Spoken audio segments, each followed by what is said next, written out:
طبعا بالوقت اللي تذكر بيه ميليتاو انه تعرف على بنية جديدة وحط صورة على السوشيال ميديا ومتبادل مع بعرف مع مين مع اي صديقة، الوضع تمام يعني بريال مدريد.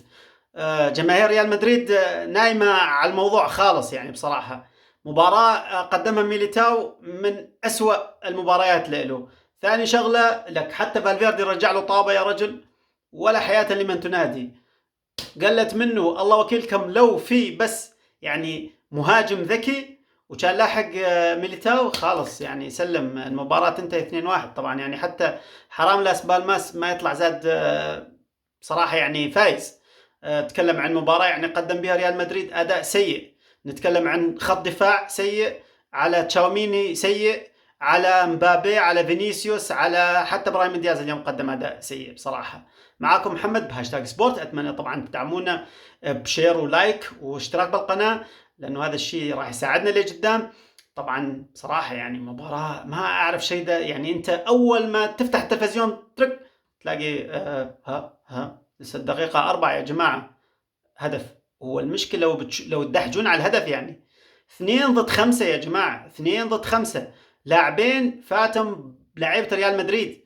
لوكاس فاسكيز خارج نطاق التغطيه، يعني ماني عرفان بصراحه. يعني لوكاس فاسكيز هو حلاوته تنزله بالتشامبيونز ليج باخر ربع ساعه خلاص يقدم لك، اما غير هيك تنزل لي مباراه اساسيه بدال كرفخال. لا الوضع هذا دليل قاعد يقول لك، مع انه اليوم اخر يوم بعد بكره اخر يوم بصراحه. يعني انت معاك لي بعد بكره تشتري لك شي لاعب، جيب لك شي ظهير يا اخي. جيب لك يا اخي راس سعد اقول لك على بيريز بلشي يدبر لنا شي ظهير ايمن يا اخي، لان الوضع بصراحه زاد عن حده. يعني مباراه قدمها لوكاس فاسكيز على ميليتاو، خط دفاع سيء. وفي مندي على فكره اخذ صفرة جدان بالمجان مشان ايش طلعوه نزل فرانكا غارسيا.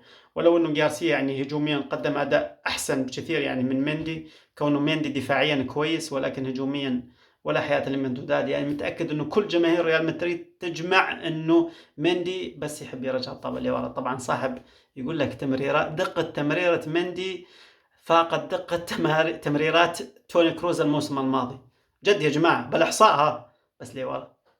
بس يعني بس انه بالاحصاء هو افضل من توني كروز، بس انه بس بالترجيع لورا. اما نفوت على خط الوسط، يعني بصراحه اللي قدم مباراه كارثيه ذات اللي ماني عرفان تشاوميني بصراحه جاي يسوي. هو كامافينجا مطول بالاصابه ولا شلون يعني؟ اي نعم. طبعا انت تتكلم عن حاطط انت فالفيردي وتشاوميني وقدامهم مودريتش نوعا ما، يعني كان ممكن يعني ولو انه مودريتش زاد طلب منه كارلو انشيلوتي انه يرجع شوي زاد، ولكن مع هيك ما فاد الامر لانه تعرف زاد يعني لوكا مودريتش اسطوره، اسطوره بمعنى الكلمه، ما تقدر تحكي عليه بصراحه ولا تستحي تحكي عليه. ولكن مع هيك يعني مودريتش العمر ما يرحم. يعني بلعب طابه وبعرف شو معنات العمر ما يرحم، فعلا ما يرحم، والله ما يرحم، العمر ما يرحم. نتكلم عن زاد على خط هجوم ناوي يجلط جماهير ريال مدريد. بده هذا 4 سنين، يعني كل سنة تتأقلم واحد مع الثاني بصراحة. يعني لأنه لا فينيسيوس ولا مبابي ولا حتى وقت رودريجو نزل ولا حتى لسه اللي جلطنا النوب زاد. عندك آردا جولر، يعني كلياتهم كل مين حابب يلعب طاولة حاله. وهذا الشيء بصراحة يعني كوكبة النجوم ميزينة بصراحة. يعني أنا أتكلم كمشجع لريال مدريد، كوكبة النجوم اللي يقدمها ريال مدريد بالوقت الحالي مي حلوة.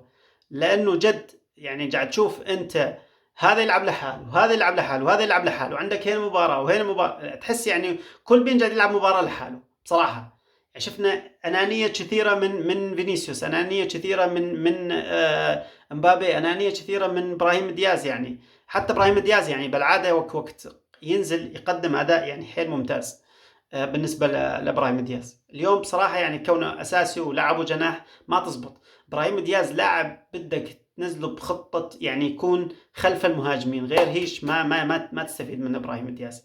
انت كنت حاطط بلينغهام، شلت بلينغهام حطيت ابراهيم دياز، غير هيش ما يعطيك ابراهيم دياز بصراحه. يعني نكون واقعيين، يعني انت ليش تحب انك تغير بالشي هذا؟ كارلو انشيلوتي هو عمنا وعم عيالنا وعم الكل وعم الجميع يا جماعة، بس يعني جد ما اعرف احيانا ليش زاد يصير عنده شوي فلسفة زيادة. اي نعم يمكن هو شوي مرتاح من انه سالفة والله خيواني عندي بلينغهام مصاب، اوكي خلينا على جنب، بس يعني طبعا زاد تفقده كقيمة، ولكن انه اخف وجع راس وقت يكون عندك لاعب ونفترض مصاب. لو فينيسيوس مصاب كان قلنا لك خيو حط يا مبابي يا رودريجو على اليمين على اليسار وانتهى الموضوع، يعني يصير عندك الموضوع اخف نوعا ما. فلا مباراة بصراحة سيئة. لاس بالماس ضروري نشيد به يعني بصراحة، لأنه لعب بالشوط الأول خص نص، يعني ضغط عالي، قدم يعني بصراحة تمريرات يعني حيل قوية بين اللاعبين، تيكي تاكا سوى فريق يحترم بصراحة. لاس بالماس أنا أعتبره اليوم فاز، طلع بنتيجة تعادل 1-1، ولو حتى أنه سجل جول وطلع تسلل بس مع هيك يعني جد قدموا أداء خرافي لاس بالماس. معاكم محمد في هاشتاج سبوت، قلنا لكم أتمنى منكم طبعا تدعمونا بالقناة، والسلام عليكم.